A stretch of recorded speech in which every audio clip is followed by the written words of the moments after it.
Number 1 Easter. Easter ایک غریب اور یتیم لڑکی تھی جس کو اس کے چچا مردوکی نے پالا پوسا تھا۔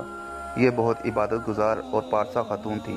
اللہ نے آپ کو بہت حسن و جمال سے نوازا تھا۔ یہ واقعہ 5ویں صدی قبل مسیح کا زمانہ تھا، جب سلطنت فارس میں ایک بہت باروب اور طاقتور بادشاہ زرخیس کی حکمرانی تھی۔ زرخیس کی حکومت اس قدر پھیلی تھی کہ ہندوستان سے یروشلم اور مصر تک اس کی سلطنت میں آتی تھی۔ زرخیس کا وزیر حامان، اس کا تعلق قوم عمالقہ سے تھا۔ یہ ہر وقت اسرائیلیوں کے خلاف سازشیں بناتا۔ ایک دفعہ حامان نے بادشاہ سے پوری سلطنت میں آباد اسرائیلیوں کے قتل عام کا حکم جاری کروا دیا، لیکن مسیحیت عزتی کو کچھ اور ہی منظور تھا۔ ہوا کچھ ایسا اس واقعے سے کچھ عرصہ قبل، جب تمام سلطنت فارس میں زرخیس کی نئی دلہن کے لیے حسین و جمال لڑکیوں کی تلاش جاری تھی، تو سرکاری کارندے ایستر کو بھی ان کی خوبصورتی کی وجہ سے اٹھا لائے۔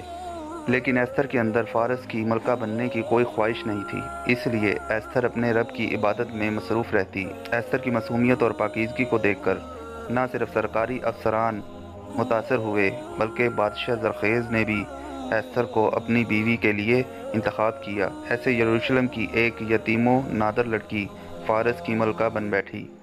جب سلطنت فارس میں رہنے والے تمام اسرائیلیوں کے قتل کے احکامات جاری ہوئے، وہ اپنی فریاد لے کر ملکہ ایستر کے پاس آئے۔